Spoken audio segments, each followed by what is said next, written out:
Yahweh spoke to Moses and to Aaron, saying, This is the statute of the law which Yahweh has commanded. Speak to the children of Israel, that they bring you a red heifer without spot, in which is no blemish, and on which never came yoke. You shall give her to Eleazar the priest, and he shall bring her forth outside of the camp, and one shall kill her before his face. And Eleazar the priest shall take of her blood with his finger, and sprinkle her blood toward the front of the tent of meeting 7 times. One shall burn the heifer in his sight, her skin and her flesh, and her blood, with her dung, shall he burn. And the priest shall take cedar wood, and hyssop, and scarlet, and cast it into the midst of the burning of the heifer. Then the priest shall wash his clothes, and he shall bathe his flesh in water, and afterward he shall come into the camp, and the priest shall be unclean until the evening. He who burns her shall wash his clothes in water, and bathe his flesh in water, and shall be unclean until the evening.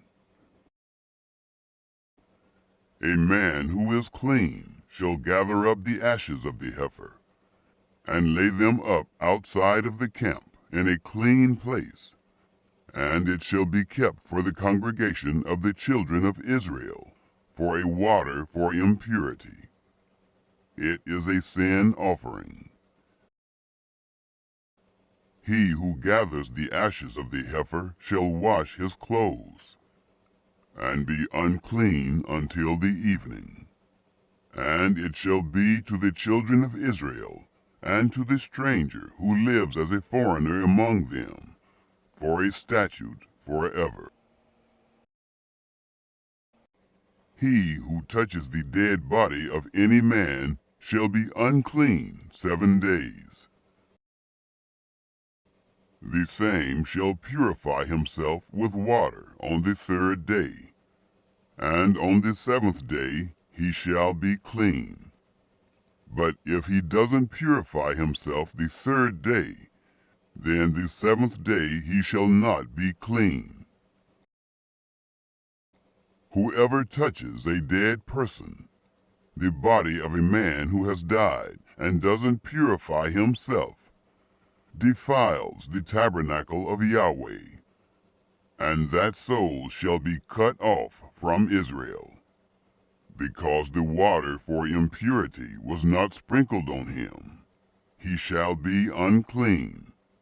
His uncleanness is yet on him. This is the law when a man dies in a tent. Everyone who comes into the tent, and everyone who is in the tent, shall be unclean 7 days. Every open vessel, which has no covering bound on it, is unclean. Whoever in the open field touches one who is slain with a sword, or a dead body, or a bone of a man, or a grave, shall be unclean 7 days.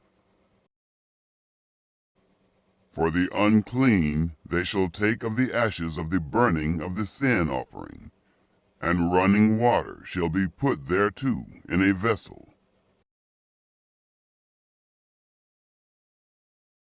And a clean person shall take hyssop, and dip it in the water, and sprinkle it on the tent, and on all the vessels, and on the persons who were there, and on him who touched the bone, or the slain, or the dead, or the grave.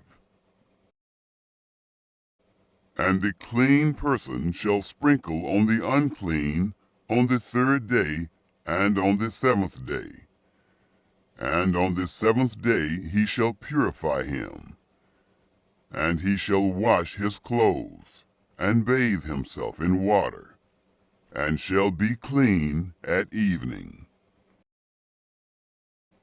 But the man who shall be unclean, and shall not purify himself, that soul shall be cut off from the midst of the assembly, because he has defiled the sanctuary of Yahweh.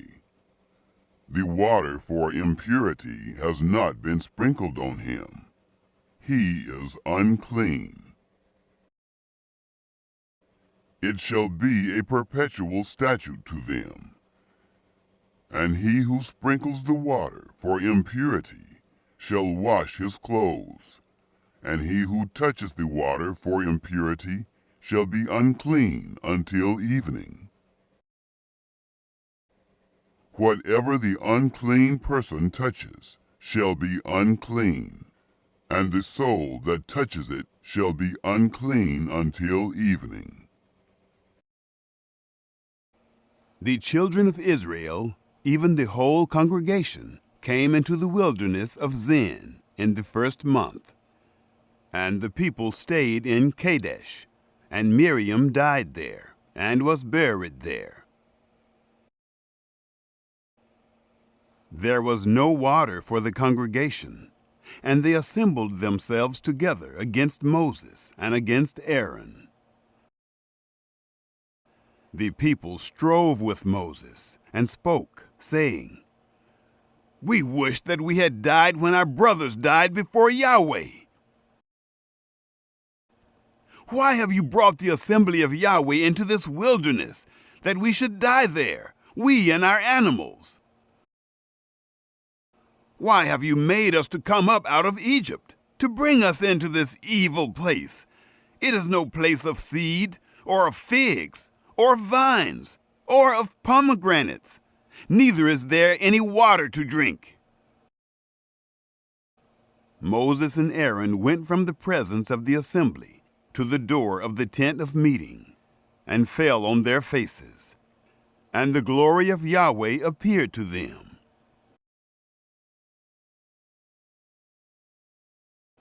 Yahweh spoke to Moses, saying, "Take the rod, and assemble the congregation, you and Aaron your brother, and speak to the rock before their eyes, that it give forth its water. And you shall bring forth to them water out of the rock. So you shall give the congregation and their livestock drink." Moses took the rod from before Yahweh, as he commanded him. Moses and Aaron gathered the assembly together before the rock, and he said to them, "Hear now, you rebels, shall we bring you water out of this rock for you?" Moses lifted up his hand and struck the rock with his rod twice, and water came forth abundantly, and the congregation drank, and their livestock. Yahweh said to Moses and Aaron, "Because you didn't believe in me, to sanctify me in the eyes of the children of Israel, therefore you shall not bring this assembly into the land which I have given them." These are the waters of Meribah, because the children of Israel strove with Yahweh, and he was sanctified in them.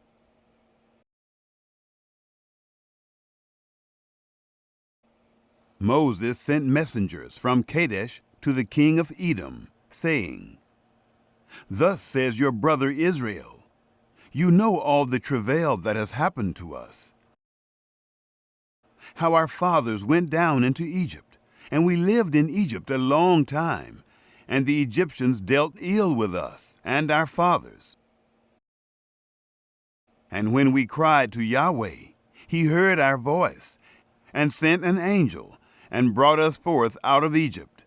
And behold, we are in Kadesh, a city in the uttermost of your border. Please let us pass through your land. We will not pass through field or through vineyard, neither will we drink of the water of the wells. We will go along the king's highway. We will not turn aside to the right hand nor to the left until we have passed your border. Edom said to him, You shall not pass through me, lest I come out with the sword against you. The children of Israel said to him, We will go up by the highway, and if we drink of your water, I and my livestock, then I will give its price. Let me only, without doing anything else, pass through on my feet. He said, You shall not pass through. Edom came out against him with many people and with a strong hand. Thus Edom refused to give Israel passage through his border. So Israel turned away from him.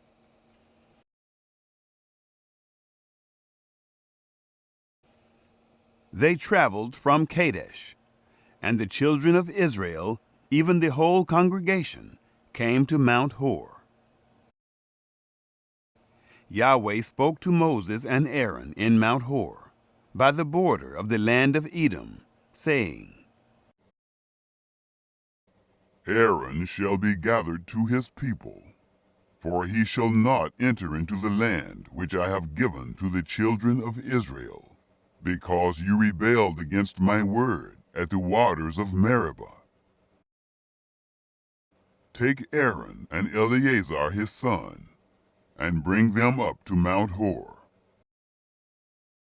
And strip Aaron of his garments, and put them on Eleazar his son.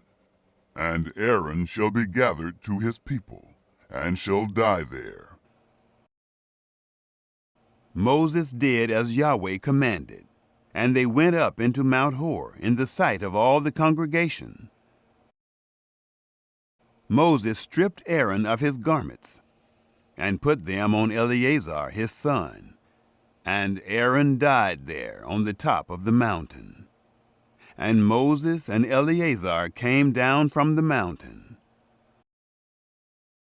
When all the congregation saw that Aaron was dead, they wept for Aaron 30 days, even all the house of Israel. The Canaanite, the king of Arad, who lived in the south, heard tell that Israel came by the way of Atharim, and he fought against Israel, and took some of them captive. Israel vowed a vow to Yahweh, and said, If you will indeed deliver this people into my hand, then I will utterly destroy their cities. Yahweh listened to the voice of Israel, and delivered up the Canaanites, and they utterly destroyed them and their cities. And the name of the place was called Hormah. They traveled from Mount Hor by the way to the Red Sea, to compass the land of Edom, and the soul of the people was much discouraged because of the way. The people spoke against God and against Moses.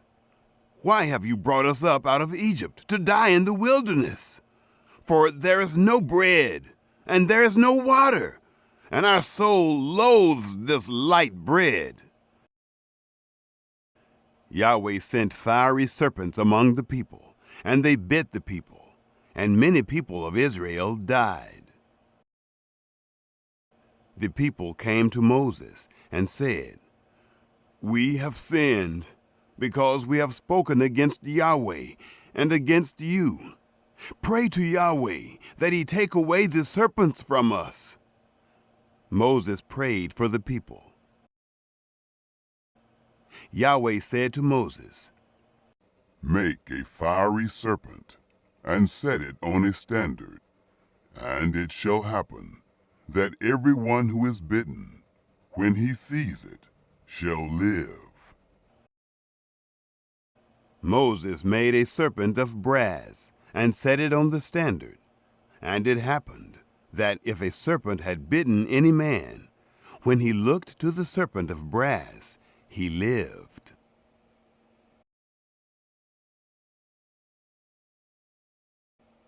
The children of Israel traveled and encamped in Oboth.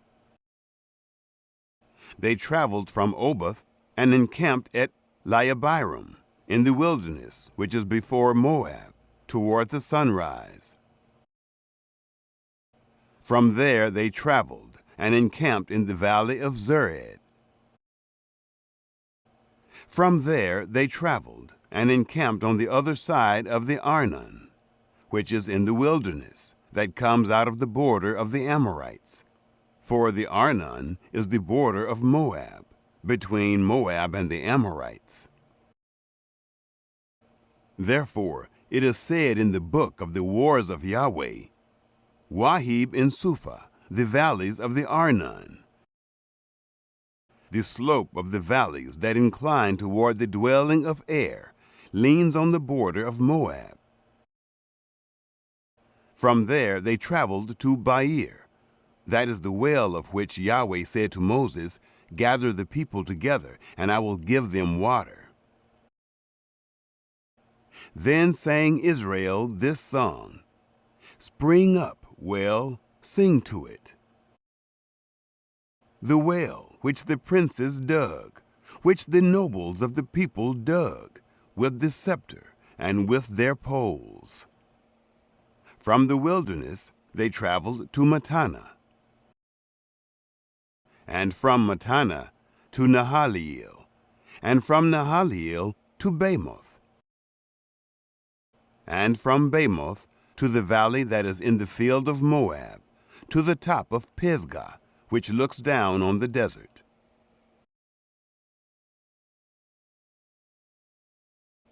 Israel sent messengers to Sihon, king of the Amorites, saying, Let me pass through your land. We will not turn aside into field or into vineyard. We will not drink of the water of the wells. We will go by the king's highway until we have passed your border. Sihon would not allow Israel to pass through his border. But Sihon gathered all his people together and went out against Israel into the wilderness, and came to Jahaz, and he fought against Israel. Israel struck him with the edge of the sword, and possessed his land from the Arnon to the Jabbok, even to the children of Ammon, for the border of the children of Ammon was strong. Israel took all these cities, and Israel lived in all the cities of the Amorites, in Heshbon, and in all its towns. For Heshbon was the city of Sihon, the king of the Amorites, who had fought against the former king of Moab, and taken all his land out of his hand, even to the Arnon. Therefore, those who speak in Proverbs say, Come to Heshbon, let the city of Sihon be built and established. For a fire has gone out of Heshbon, a flame from the city of Sihon. It has devoured Er of Moab, the lords of the high places of the Arnon. Woe to you, Moab! You are undone, people of Chemosh. He has given his sons as fugitives, and his daughters into captivity, to Sihon, king of the Amorites. We have shot at them. Heshbon has perished, even to Dibon. We have laid waste, even to Nophah, which reaches to Medeba. Thus Israel lived in the land of the Amorites. Moses sent to spy out Jazer, and they took its towns, and drove out the Amorites who were there. They turned and went up by the way of Bashan, and Og, the king of Bashan, went out against them, he and all his people, to battle at Edrei. Yahweh said to Moses, Don't fear him, for I have delivered him into your hand, and all his people, and his land. And you shall do to him as you did to Sihon, king of the Amorites, who lived at Heshbon. So they struck him, and his sons, and all his people, until there was none left him remaining, and they possessed his land. The children of Israel traveled, and encamped in the plains of Moab, beyond the Jordan at Jericho.